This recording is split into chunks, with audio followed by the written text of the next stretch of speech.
So, last year I took this trip to the Kansai area that I wanted to share. Despite not really planning anything ahead of time, it was a really fun birthday trip. I've added some timestamps in the description below, so feel free to skip around. Okay, so after writing a good chunk of the script, I was getting tired of writing, so I shortened this video to just the parts of the trip that were fun, and I recommend people to go do, so yeah. Enjoy! Osaka is one of my favorite places to travel to. I've been living in Tokyo for a while now, and I like it, but I don't know. Something about Osaka and the Kansai area in general I just really love. I've been there a handful of times now over the years, and even if I go there and do the same things, it's still a really good time. So, for my birthday last year, even though I knew it was going to be super crowded and difficult to travel, I thought it was a good idea to go travel. And if you're wondering why it was super crowded, it's peak travel season around this time of year because my birthday falls during the Obon holidays in Japan. It's one of the major travel seasons like Gold and Silver Weeks, so literally the whole country is traveling at these times. Now, usually since the cities and traveling between them get super crazy busy, more so than usual, I don't like to travel or do much of anything on my birthday. Maybe at most just a small dinner with friends because I don't like crowds or noisy places. But for some reason last year, I don't know why, but I felt like I needed to go somewhere. Anywhere. Thinking back, it was probably due to the crushing stress and anxiety from work, but oh well. So without really planning anything, I dragged my best friend along and we took a short 2-day trip to Osaka. Thanks, Kels. Love you. In order to get from Tokyo to Osaka, we decided to take the night bus.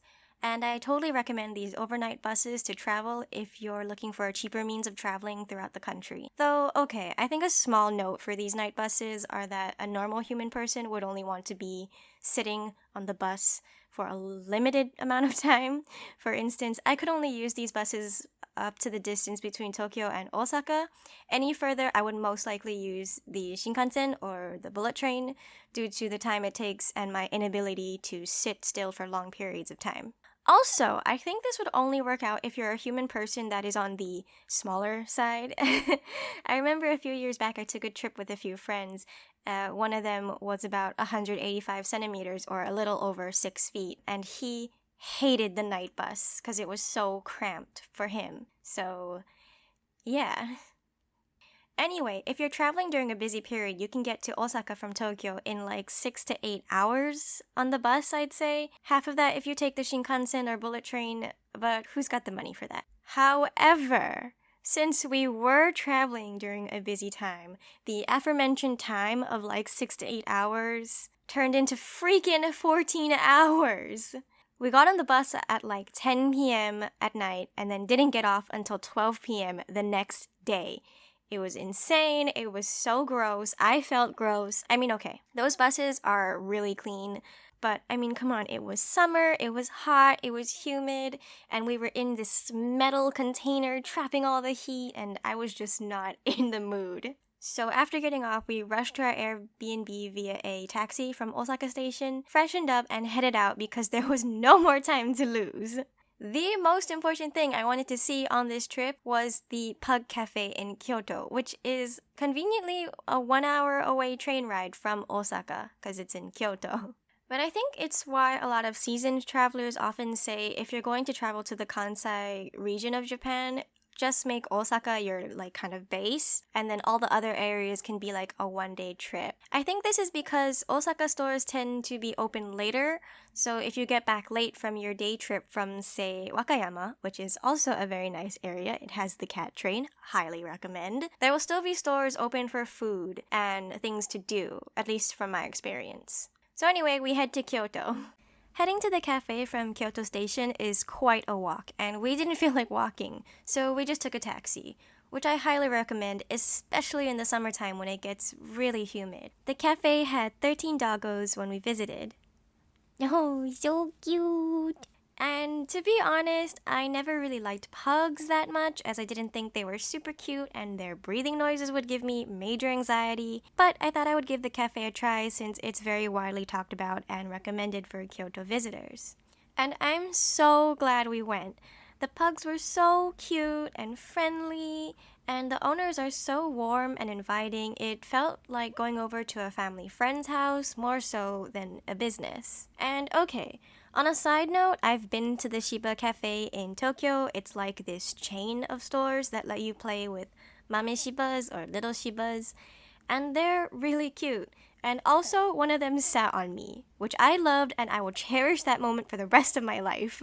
But from visiting, you can really tell it's just a business. The staff, while very caring and careful with the dogs, are kind of just that, staff. They go home at the end of the day or end of their shift. Not saying that they don't love the dogs, but it's just a different feeling for me. In comparison with the Pug Cafe, I really felt a warm sense of family.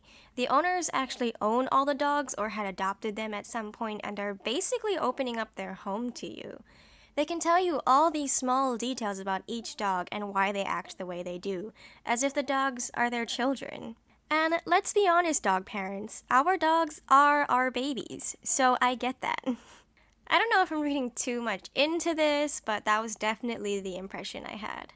But anyway, I really loved the Pug Cafe. It was really fun to learn about all the dogs and spend time with them. On the day we went, it was a quote-unquote special day, so we had to pay about 3,000 yen, which I think is double the normal entrance fee. So before going, I definitely recommend checking their calendar to see their open days and if the day you want to go is a special day or a normal day. But the special day package is actually pretty cool. You get a bunch of treats for free, as usually there's an extra charge for that, and you get to pull a lottery for the gift shop. I got a Pug Cafe calendar, which I really love. You also, I think, can stay more than an hour, as I think a normal day you can only stay up to an hour.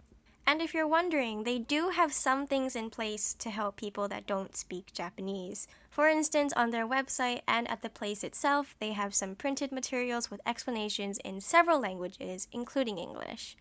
And the owners can speak some English. You can check out their website as I linked it below, and they have an English page for everything. The pugs, like all doggos, are very treat-driven, so pretty much if you don't have a treat, they won't really come near you as much, but they will still walk on and around you. It was a great time, 10 out of 10, totally recommend you go visit when you can. They also had these ducks that they rescued from a storm that they were nursing back to health when we visited. So kind.